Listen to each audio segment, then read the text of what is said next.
we will continue with our topic about overcoming negative thinking. But on Friday, Abuna brought up the idea of CBD oil. And he told me, because you are an addiction specialist, so I work in Canada as an addiction specialist, and also I'm a physician and a lecturer at University of Calgary.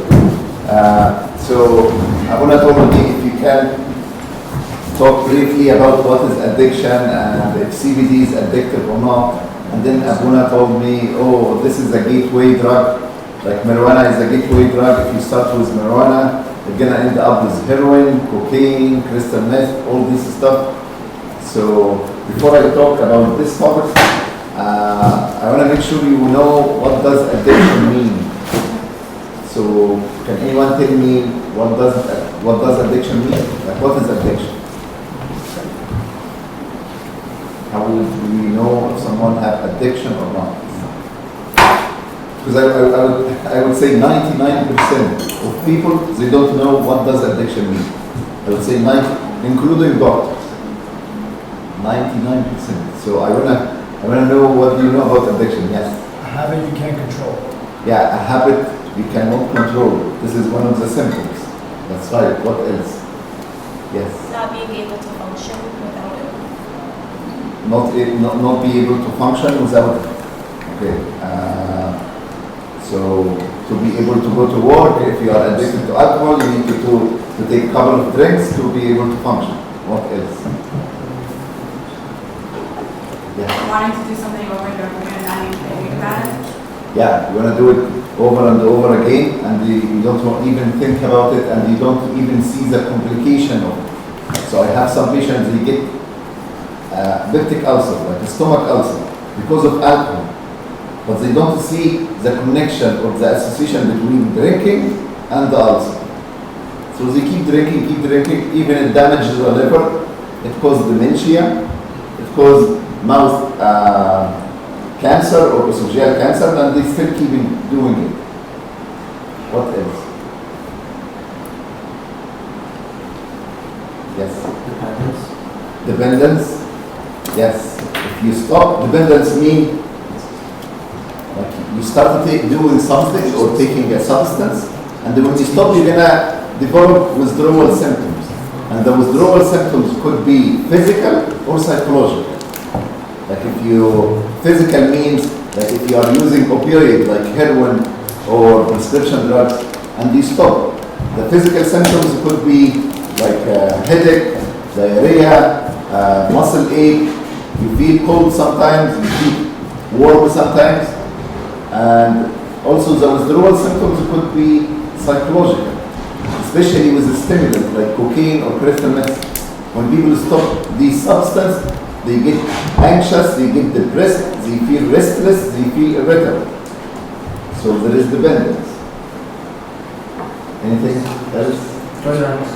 What's that? Tolerance. Yeah, tolerance. If you inject 1 gram of heroin today, You need to increase it. yes, in a month or two, you're going to be injecting 2 grams of heroin. If you smoke 1 joint of marijuana today, in a month or two, it's going to be 2 grams of marijuana or 2 joints of marijuana. So we call this tolerance, which you need to up the dose gradually to have the same effect. Anything else? Okay, so all these, what you have been talking about, are the symptoms of addiction, but this is not addiction. Okay, so what is addiction? Addiction is seeking a reward, relief, or escape through an addictive substance or addictive behavior. Again, seeking a reward, relief, or escape through an addictive substance or addictive behavior.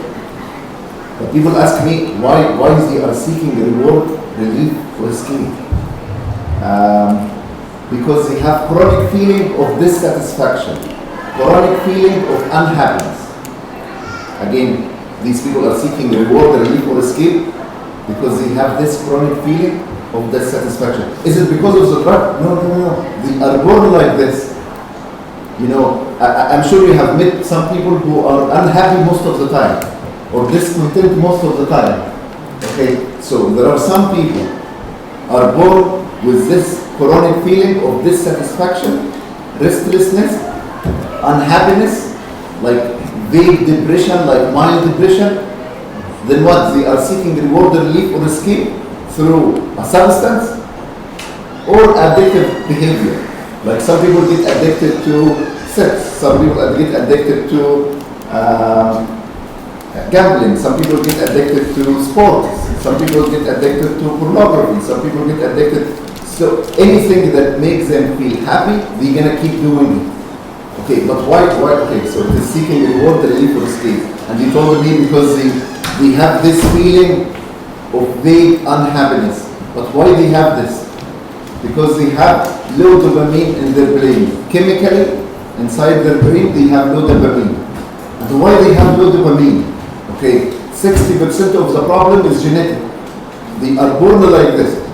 40% of the problem environmental. Environmentals mean like things happen in their life, bring the dopamine down. And we call it dopamine, low dopamine tone.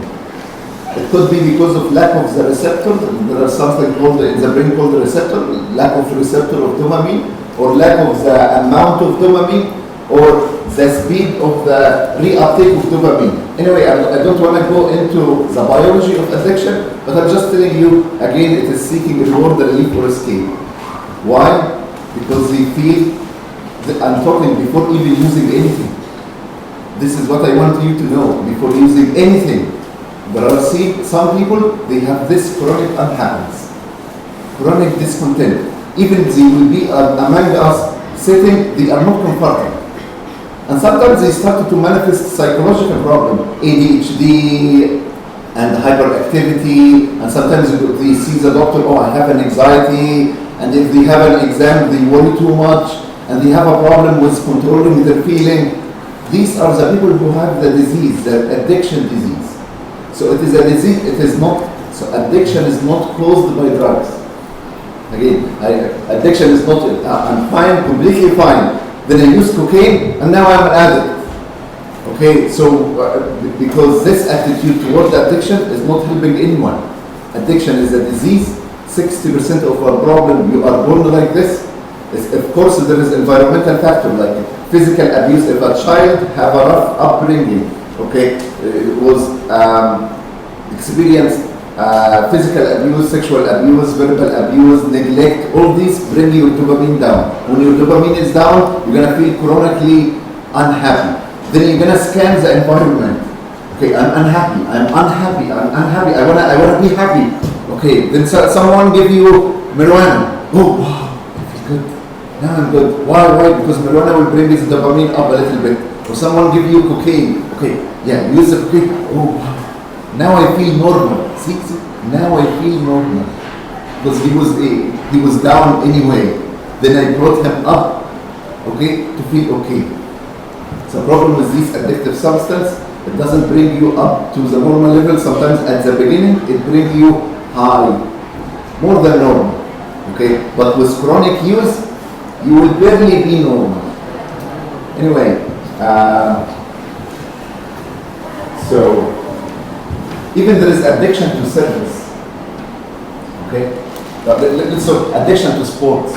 Oh, addiction to sports, I wish I have this addiction to sports. No, I have some patients, they come to see me, they damage their knee, they damage their joint because of arthritis, because they keep doing it, okay? And they cannot stop.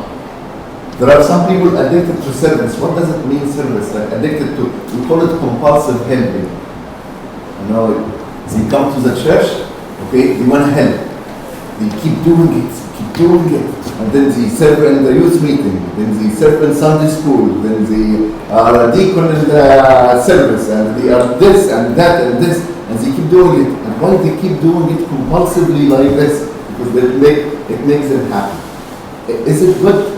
Is this good? No, they still have the disease, but it manifests now as addiction to service. The problem with addiction, it can switch from one addiction to another. The people who are addicted to service, maybe if something happened with the service and it doesn't make them feel good now, they're gonna switch to sex. They're gonna switch to cigarettes. That's why sometimes you see some people, oh, he was a great servant in the church. What is wrong with him? He's now doing cocaine. What happened? He was an addict to start with. I don't know. This makes sense or not? Does it make sense? Yeah. Okay. Then Abuna would ask me, okay, what is the difference? How would I know this guy is serving from the heart or serving from addiction? I tell Abuna, people who serve from the heart, they don't have attachment to outcome. So they come and serve and they teach in Sunday school.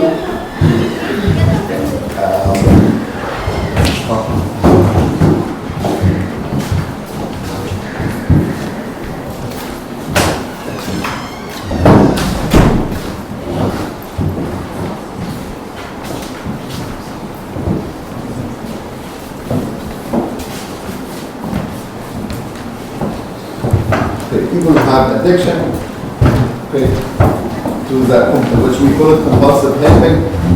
Okay. They have attachment to outcome.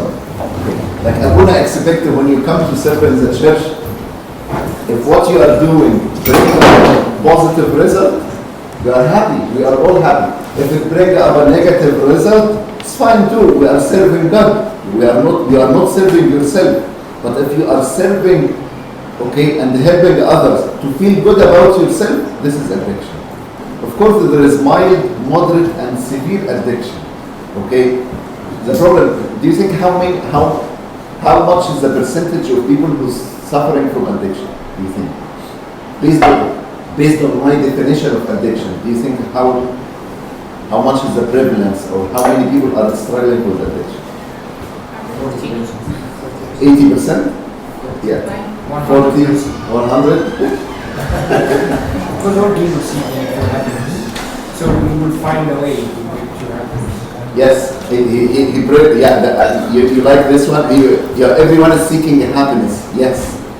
But we seek happiness, but we don't do it compulsively all the time, Yeah, that's fine. We're all seeking happiness, but if you do it, okay, let's say you go serve in the church, then you feel happy, that's fine. But you don't keep coming, every day to the church, keep serving, and then when you don't see the outcome that you want, you become angry, you become irritable, and why this is not happening, and you start fighting with each other. Then you tell people, I'm not going to come, these religious people are so bad, I'm not going to come to this church. These are the people who have addiction. And 60% of this problem, they didn't choose to do this. So the second thing I want you to know, addiction is not a choice. He is born, 60% of the problem, he is born like this. I'm not saying that there is a treatment and there is management for this feeling. But what about dependence? Someone mentioned dependence, someone mentioned tolerance, these are the external manifestation, These are the symptoms that all we're going to see. That's why I have a program in Canada, even I call it the soul program. Okay? I don't, like when I see my patient for addiction, I don't tell them, oh, stop using cocaine, stop doing this, stop doing that. No. I teach them how to handle this feeling, the chronic unhappiness, the chronic dissatisfaction, how to handle this. Because if he is able to cope with this feeling, he will not be seeking drugs or addictive behavior.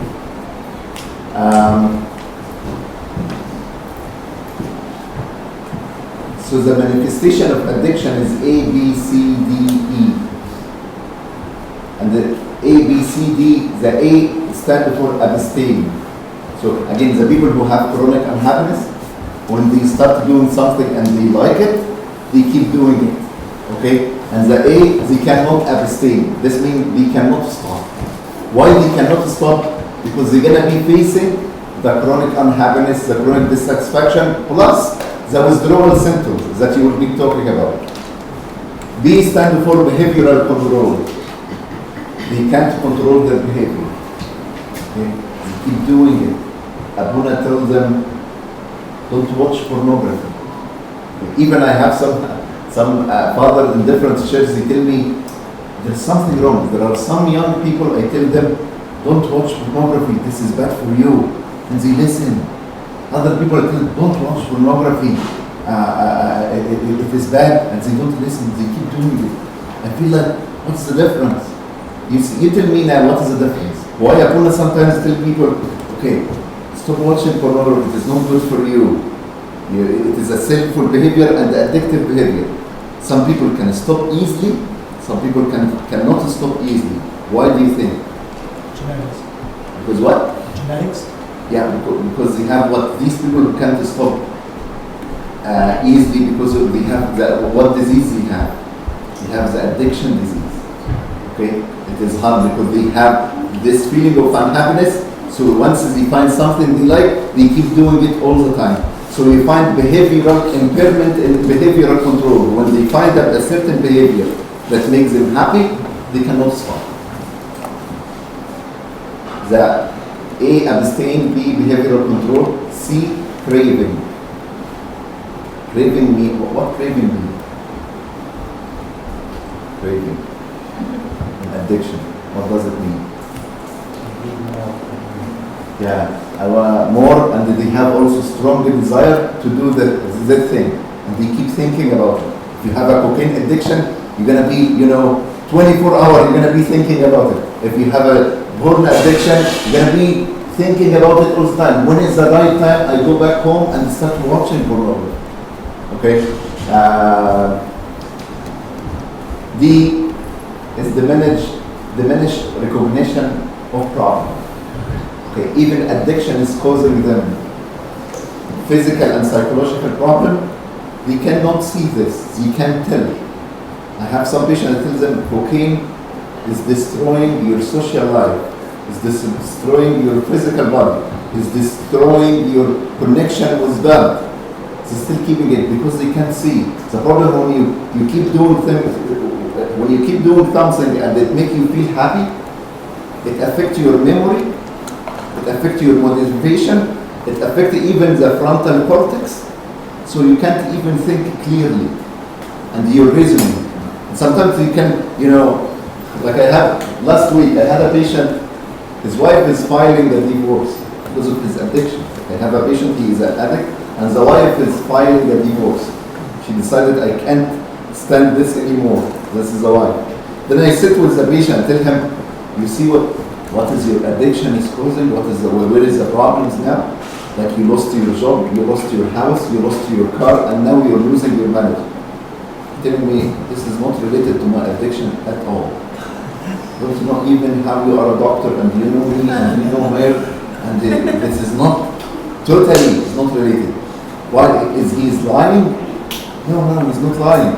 His brain now, under influence of whatever he's doing, he cannot make connection between the divorce and the cocaine. He cannot make a connection between losing a house and the cocaine, losing a job and the cocaine. So when you talk to them, what they say, they're gonna tell me, I was fired because this job.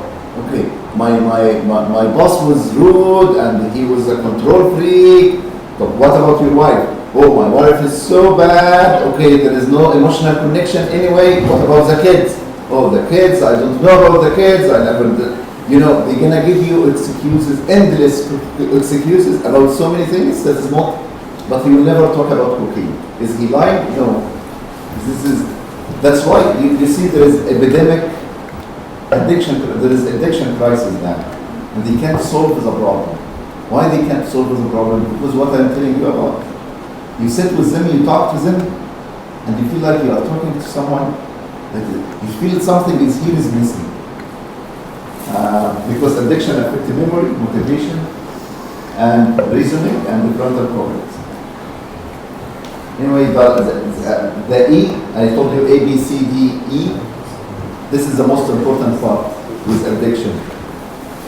E stands for emotional dysfunction. These people have emotional dysfunction. What is emotional dysfunction? There is a problem with their emotions, their feeling. There is a problem with intensity of feeling and duration of feeling. Even before starting using the drug. If you get angry at work because of whatever reason, some people get angry for 5 minutes, maybe half an hour, we are done. No. People who have addiction disease, when they get angry, yeah, they can have this resentment for a day, for 2 days, even a month.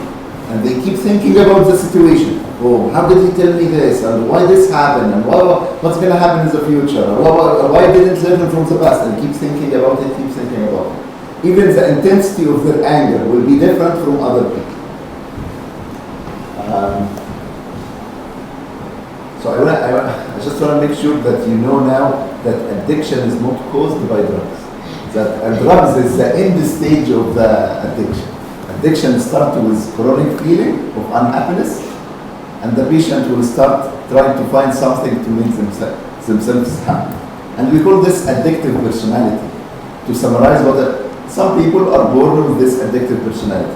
And my advice to you, if you feel any of what I'm talking about, like if you have this feeling of chronic unhappiness, chronic dissatisfaction, don't even try marijuana or alcohol or any of these drugs. Because if you get hooked on these drugs, you will not be able to stop. It will be very difficult. And some people will need rehabilitation and inpatient treatment. So, yeah, and I'm sure you have seen people who try cigarettes, okay? And they like it, but next day stop. And other people who try cigarettes, smoke cigarettes, and they cannot stop. What is the difference?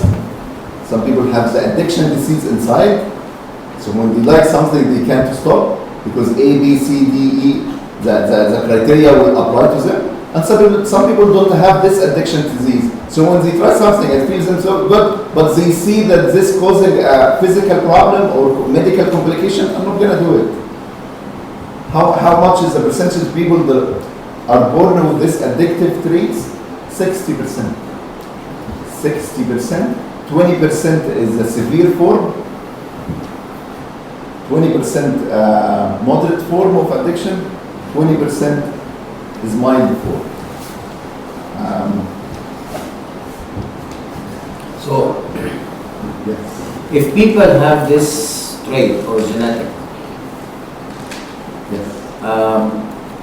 their best choice is not to stop, right? Yes. But the best thing Well, they don't have the option of not starting. If they have No. What I see, they will have this chronic irritability, okay, or unhappiness, okay. Most of my patients, they start to cope with it with behavioral addiction. Maybe addiction to work, but some people most of the doctors are addicted to work, and they don't know it. Okay, they have this addictive nature. The problem, I told you 60% of people who have the problem, I'm one of them. So I know exactly what I'm one of them. But because I was born and raised in an area which, my dad was a teacher and my mom was a teacher, so I got addicted to what? To work. So if you see my name here, see how many degrees? Okay, I didn't put all of them, I have like another line, okay? And my wife told me, like, why you're doing 1 degree after another, 1 degree after another, because this is the way I used to cope with my feelings. I work. Okay, so, and the problem 90%. So the 90% of doctors, they have these traits. That's why they can solve the problem, because you are asking doctors who have a problem to solve a problem that they already have. They don't know how, they don't even know that they have the problem. But anyway, okay. But okay, so Uncle Samir is asking me, so these people with addictive traits, who like something, keep doing it. It is better not to start or try any addictive drug, because you can lose control easily. And some people, they can use addictive drug and they can't lose control. I don't know if it makes sense or not.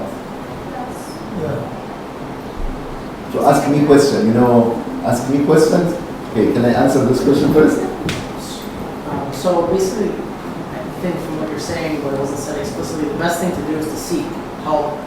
The positive thing to do would be to seek help. And I find in our community, it's not really encouraged to go towards seeking therapists.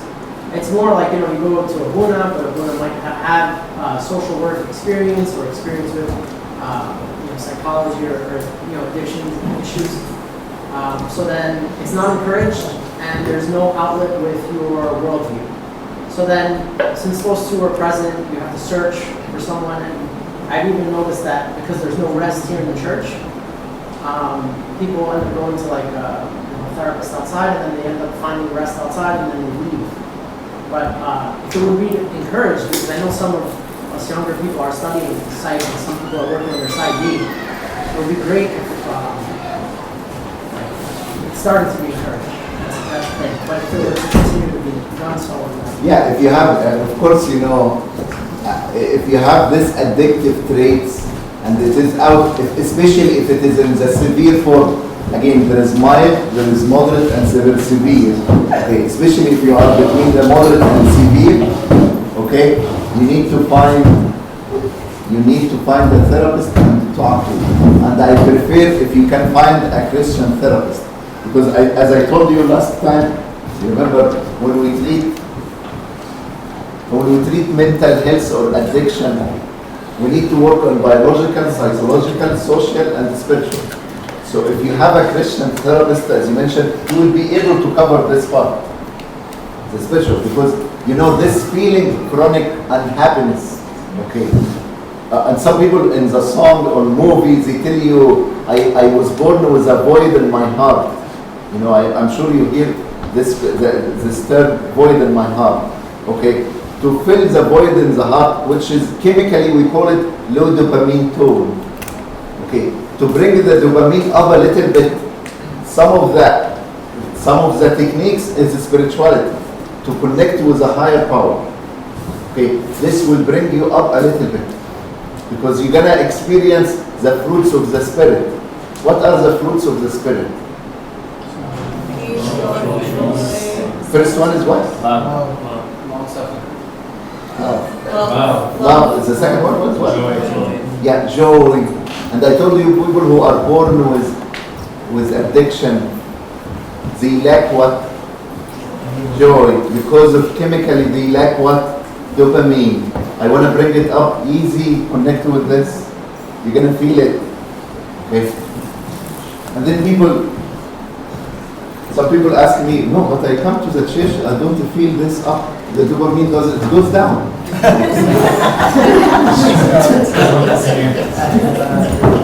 Because in my I have a program in the city in Calgary, like the way I practice, and I tell them we need to work, and we set a plan. Okay, we set a plan biologically, psychologically, and there is counseling. Like I have 2 counselors work with me, and we run group therapy. Anyway, we discussed this on Friday. We're gonna do the same thing, like at the same talk. But I'm gonna focus on this. I have some patients that tell them, okay, work on spirituality because it's gonna bring the dopamine up. And I don't specifically say like Christianity versus Buddhism or Hinduism. Like I'm guiding my patient this, and I have to read. Like I did some courses on Hinduism, Buddhism, meditation, yoga to know what is going on. So I'm aware of this. Yes, go ahead. You said that if someone's born with addiction, that these are the different types of treatment. So what exactly is the treatment going to help? Is it are they going to now be addicted to positive things, or is the addiction going to? No. How? Okay, they have this feeling. We agreed that they have this feeling of chronic unhappiness, right?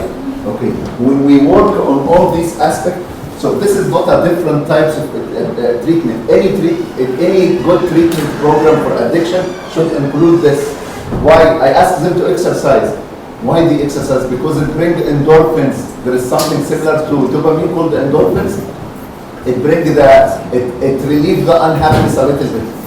Okay. Also, when they eat healthy, they feel good and they bring the dopamine up a little bit. Okay.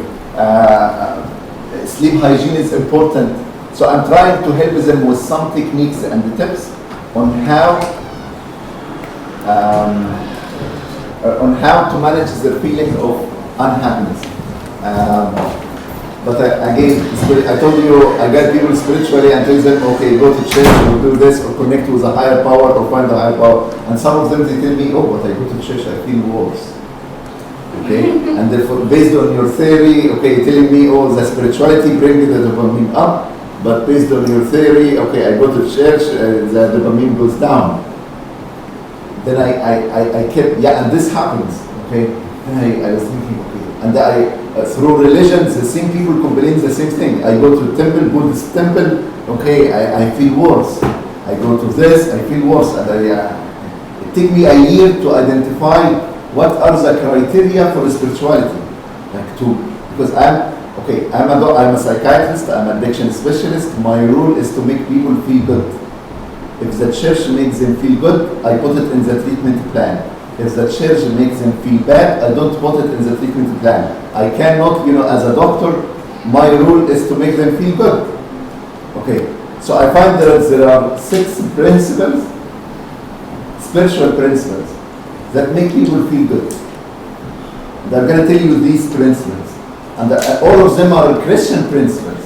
But you can apply it in different religions, but all you can tell, after I talk about them, you can tell, oh, these are really Christian principles. So the first one, and this will break the dopamine up, detachment. What detachment mean? Like non-attachment to the world around you. What do you mean? Like, when Jesus said, die to yourself or deny yourself, this term? Like, and don't attach to money, don't attach to your license, don't attach to your family, and love your Lord with all your heart, with all your soul, with all your mind, okay? And you need to detach a little bit. This will bring the dopamine up, okay? And I always tell my patient, you are born with nothing, and you're gonna leave with nothing, okay? I find that any attachment to materialistic stuff around you, it brings the dopamine down. Why? Because if I believe, can I get a chair? Chair. If I believe, okay, this chair is mine. Okay, nobody can take it, nobody can touch it. This is mine. But I over-identify with the chair, and I will take it to my house. Okay, and then because I like the chair so much, I'm gonna buy 20 chairs. Okay, and I have it at my home. If someone steal one of this chair, how I'm gonna feel? Someone take one from me, how I'm gonna feel? Oh, I'm gonna feel anxious, I'm gonna feel depressed, and even when I sleep at night, I'm gonna worry. Oh, I lost one chair, now I have 19. Okay, what if someone next day come and take another one? Well, I will feel more depressed. Even then, still I lost one, I have 19 at home. Okay, but I'm gonna anticipate the loss, and I'm gonna worry. So you see, when we attach too much to stuff, let's say I'm attached to my body, okay, and everything important is my body, and I have 6 packs. I don't have them, but you can say. Okay, I have 6 packs. Okay, something like I get sick, or I have a thyroid problem, and then I become a little bit obese or something. How I'm gonna feel about myself? I'm gonna feel worthless. I'm gonna feel like a loser. I'm gonna feel bad, negative feeling, all of that. But if I believe I am the soul of God, I am the image of God, this body is not important as I think. The chair is not as important. Even my license as a doctor is not as important. Like I detach myself a little bit. How is this gonna make me feel? Make me feel okay. It's gonna bring the dopamine up. That's why the church teach us, okay, you have a lot of money? Do you have a lot of money? Okay, hey, give the poor 10%. Why? To remind yourself, nothing is here is yours. Okay, and even if you have a lot of time and you invest your time, in studying, give some time to serving others. Okay, and if you have, any different, you need to detach a little bit from materialistic stuff. Yes? So detachment makes you feel good when you lose the thing, but not while you have it? Or does it make you feel good when I have the thing? No, when detachment is an attitude, like you live with it. You say, you tell yourself, oh, if I buy a new shirt, let's say I buy a new shirt, I like it so much. I need to remind myself, okay, this shirt doesn't belong to me. For this shirt to be here, it takes 13.8 billion years for this shirt to be here. I am happy that I am today using this shirt, okay, but I'm gonna leave one day and someone else is gonna use this shirt. You know what I mean? Because, you know, the Big Bang Theory, okay, the universe started 13.8 years ago. For this thing to be here, it takes 13.8. Okay, I'm just happy that within this 70 years I'm using it, but I'm gonna leave. This doesn't belong. I will not take it with me. I need to remind myself all the time, this was here long time before me, and this will be here long time after me. You know, the same thing when you go to Mexico. I know on Friday I mentioned Mexico. Let's say you go to Dominican Republic. You went to Dominican, a very good resort, okay? And then you find one of the chairs is broken. Do you get nervous about it? Like, do you get, or you feel okay? Feel okay. And even if you find something like the paint is not as good as you expect, does it hurt you? Does it hurt your feeling when the paint is good? Is not good? No. Why? Because you think I am a visitor here. I'm here for a week and I'm gonna leave. Even if there are some challenges in the whatever you are doing, okay, but I am a visitor. When you have this attitude, it would be okay. It's psychologically stable. Yes. Then wouldn't you just do like any job, like mediocre, not your best, because everything, you wouldn't want to get an addiction to anything, so you wouldn't really try your 100. Oh yeah, she's telling me, yeah, I get this question all the time. Okay, yeah, she's telling me, okay, so you detach and nothing here is important and you are just a visitor and you don't nothing. So these people, if I live with this attitude, I'm not gonna work hard, I'm not gonna study hard, I'm gonna get any job anyway because I'm here like for 20, 30, 70 years and I'm gonna leave. Is this your question? Okay, no, I found it is completely opposite. When people detach from life, okay, they succeed in everything because they become emotionally and psychologically very stable. So life hits them, and they're fine, doesn't matter. And then I ask them, because I ask them, because I have some patients who live this life of dying to the self or Christ life, and I ask them, why you work? Because you understand that nothing here belongs to you. They tell me, yeah, even my job doesn't belong, even my family doesn't belong to me. You know, I know that my kids one day they're gonna leave me. I know, or maybe I will leave them, I'm gonna die and leave them. Okay, I tell them, so why you care about them? Why you care about your work? Why you do this and this and this? They tell me, because I am so, this is what they, and I think this is the fruits of Holy Spirit. They tell me, because I'm so excited that I live here and I'm so happy and I want to add anything positive to this world. So they get this enthusiasm or this happiness or this ecstasy or excitement. I don't know from where they get it, okay? But you can call it unconditional joy because there is conditional happiness which we are all used to. I will be happy when I get iPhone X. I will be happy when I get this nicer car. I will be happy when I get married. I will be happy when I graduate. I will be happy when this is the story. I will be happy when I graduate. I will be happy when I get a job. I will be happy when I get a promotion. I will be happy when I start dating. I will be happy when we get married. I will be happy when we have kids. I will be happy when my kids get older because it is very, very busy now. I will be happy when my teenager get out of this stage. I will be happy when my kids leave the house. I will be happy when I go on vacation. I will be happy when I retire. I will be happy when I die. You see what is happening? Okay, this is happiness?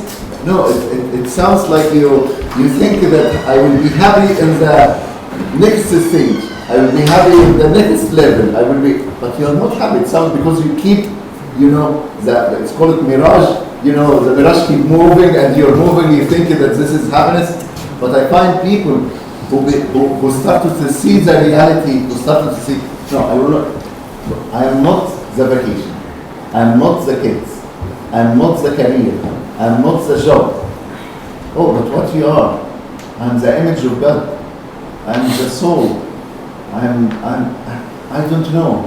I'm just here. I'm so excited that I'm here. I'm gonna serve people. I'm gonna help people around me. This is when people live this life of detachment. This is the attitude that I see. So you are expecting people who live this attitude, they will become miserable, okay, and they become depressed. But I see the complete opposite. I don't know, when you meet with them, with people like this, and these are the true spiritual beings. Like this, you will find, you will know who is spiritual and who is not from the fruits of the Spirit. You will know from the love they have. You will know from the, and they don't, the love and the joy. What else is the fruits? I forgot. Peace, kindness. Peace, kindness, yes. Love, peace, joy. Which one is good? We have it on the board. Oh, you have, yes. Patience, joy. Yeah, it's all about hope, forgiveness, love, humility, patience, joy, self-control. When people detach from the world, okay, when people detach from the world, I see this, I see all of this, they are full of all of this without doing anything. Yes. And are all those people religious or not necessarily? Are all these people, okay. Because if they're not attaching themselves to something in the world, wouldn't part of it, some people who are depressed are like, oh, there's nothing after this. Like, this doesn't matter. Yeah, okay. So I have studied most of the major religions. Okay. There are so many similarities between different religions, but the problem is that the difference is what's gonna happen after we die.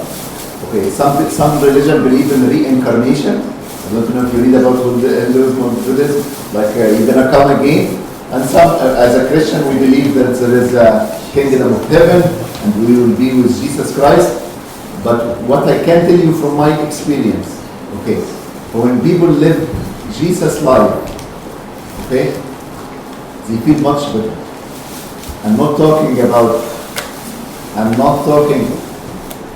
like people who live, die to yourself. And do you know, okay, the first one I say detachment. Do you know what's the second one? Acceptance. What does it mean, acceptance? You accept whatever life gives to you, which in Christianity we call it carry your cross. Okay? Some people, I'm talking about joy, love, happiness, fluffy, everything is good, but there will be a cross. Okay? But I don't, as a medical doctor, I don't call it cross. Okay? I tell them, accept. The same I told you on Friday, if you have a problem, what to do? I told you on Friday, try to solve the problem, try to avoid the problem, and if you can't solve it and the God wants you to go through this, what you need to do, accept, which in Christianity we call it what? This is my cross, I'm going to carry my cross. And I told you, I went through these stages when I have sleep apnea. I sleep with the CPAP machine. I couldn't solve the problem, I couldn't avoid the problem. I accept the machine, I live with it. Even my wife accepts the machine and live with it. Yes. I think just to kind of support the idea that Christianity will make you feel like the Christians who come in probably feel better.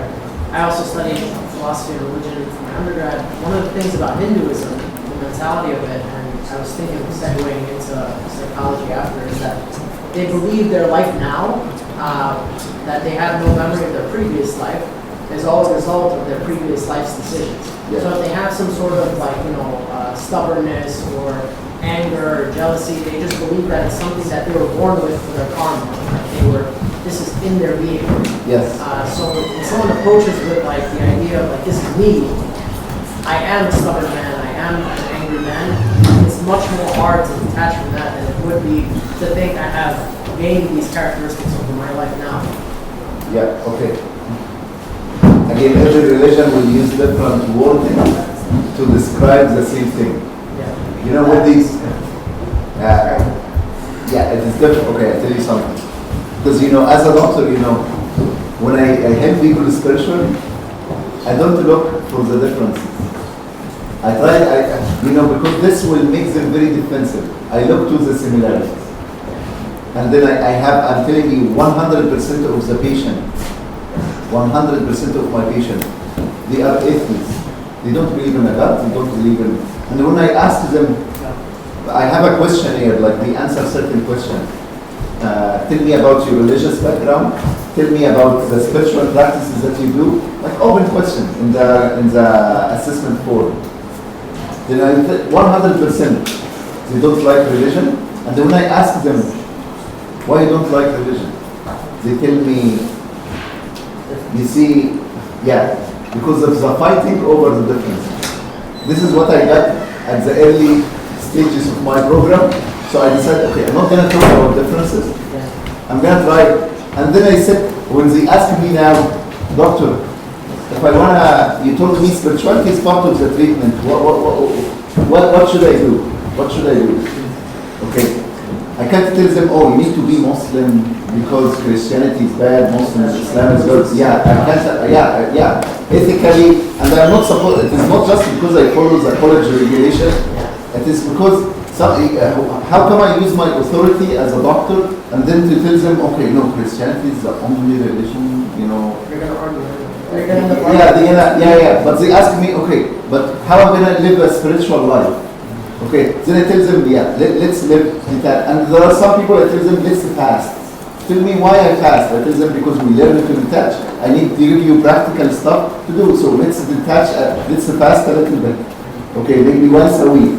Maybe choose certain type of food that you like much and avoid it. Then they see now religion and spirituality in a different way. Okay, the second one I told you, what's the second one? Acceptance, which carries a cross, right? And on Friday we decided that we don't know what is good and what is bad. So if you carry a cross, if you have a cross in life, is it good or bad? On Friday we decided we know. Because we know it's good. We don't know. Maybe the cross is a protection against something bigger than this cross. Okay, a bigger cross.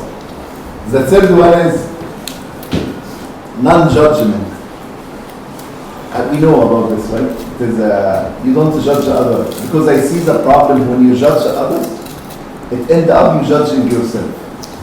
When you judge yourself, okay, this is going to bring the dopamine down. And as I told you, I'm the doctor who trying to bring the dopamine up. Okay, so I teach them not to judge others because you're going to end up judging yourself. Then I know you're going to ask me, before you ask, I know, okay, if I don't judge myself, how I'm going to work on my weakness and strength? Okay, because we all, what's that? Your question too? Yeah, I know. I have been 7 years in Canada, I have been go through all these questions. So how can, okay, if I don't judge myself, okay, how I'm going to work on myself and improve myself? If you wanna work on yourself, I want you to maintain, as long as you work on yourself, maintain self-compassion, maintain self-acceptance, maintain self-appreciation. How? The same as the mother, how the mother take care of their kids. The mother wants their kids to be the best kids in the world, right? But you see, even if the kids are physically disabled or psychologically disabled, she still loves them, right? Loves them. But she can sometimes discipline them, but at the same time she loves them. Okay, she wants to cover the weaknesses, she wants them to excel in everything. This is what I want. When you work on yourself, okay, let's say you catch yourself doing something wrong. Even addictive behavior, whatever the addictive behavior, and then, oh, this is addictive, and based on what the doctor, I have this addictive nature. When you work on yourself in certain addiction or certain negative traits or character defect, try to maintain self-compassion. So remind yourself, I love myself. Oh no, but this is against the Christian teaching. I love myself. How come? Yeah, you need to love yourself to make it better. The same, again, a mother loves their kids, right? Okay, the same thing, she work on them, she try to change the negative parts, you want to change them to mostly positive traits. The same, this attitude toward yourself. Because that asks us to love your neighbor as yourself, right? You can't pour from empty cup. If you don't have the self-love, the love inside you, how are you going to love others? If you don't have it, you can't give it. So we said what? Detach from life. Acceptance, which in Christianity we call it carries a cross. Okay? But sometimes, sometimes in life, you're still in college working on yourself and you have plans and dreams, but life is not as easy as some of you would like to think. If you throw a one rock in the water, it creates ripples, right? Okay. Sometimes you just watch, and within half an hour or an hour, the ripples will disappear. But if you step in and say, "Oh, I'm gonna stop the ripple. Stop! Don't do this." Okay, it creates more disturbance. Okay, so sometimes in life you need to know this. There will be some challenges, and sometimes we need to solve them. Sometimes we need to avoid them, but sometimes we need to accept them. And they're gonna, at the end, the problem is a temporary thing. This too shall pass. It might pass like a kidney stone, okay? Kidney stone pass with a little bit of pain, but it's gonna pass. You know what is the problem? The main psychological foundation for psychological stability is to see yourself as the image of God. Why? And see that nothing here belongs to you. It belongs to God. And when people ask me, I don't believe in God, I tell them still, it doesn't belong to you. It belongs to science, it belongs to evolution, it belongs to cause and effect, it belongs to universe, but it doesn't belong to you. This is a problem. When we come to life, we start thinking that things belongs to me. And this creates major catastrophic psychological problems. Okay? When you start seeing that everything belongs to me. No, I want you, at this age, nothing belongs to me. And I tell you, let's imagine like a child is born. Okay? He is 1 day old. Like a baby, it's just born. Let's imagine that he's able to talk. He's 1 day old, but he's able to talk. And then I have an interview with the kid, or with the baby. Okay, and I ask him, who are you? I'm asking 1 day old, who are you? If he is able to talk, he can tell me, I'm just here. Yeah, but who are you? No, I'm just here to watch you, like see what is happening in this life. Okay, if anything belongs to you here, no, none. I didn't bring it. I didn't create it. Nothing belongs to me. Okay. The same kid, meet with him after 5 years. Who are you? Oh, this is my toy. This is my crib. My name is John. I have this family. Meet the same kid after 20 years. Oh, I'm Dr. John. I have MD from University of Calgary. Okay, I'm teaching at this university too. Okay, I have 3,000 patients. Okay, I'm working on my residency. I'm doing this, and I have a wife, and I have kids. Oh, now it sounds like now you are something. Okay, this is a problem. When we live in this life, we come with nothing. Okay, but some way your mom and dad start to feed you. Okay, this is your crib. Oh, this is my crib. Okay, nobody touch it. Okay? Because, and then, because the problem when things start with mine, and then it end up with me. So this is mine. but I over-identify with the crib, this is now me. So when you ask me, who are you? I'm Nader, who have a crib. Okay?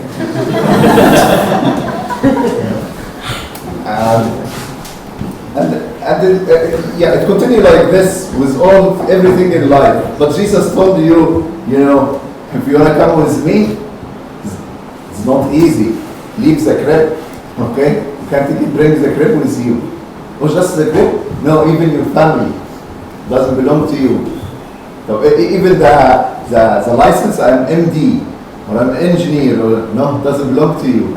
Just I give it to you to enjoy it, but remember, it doesn't belong to you. Anyway, what's the first one? Attachment. Second one? Acceptance. Third one? Not judgment. Don't judge others, because and if you're gonna evaluate yourself, assess yourself with love and self-compassion.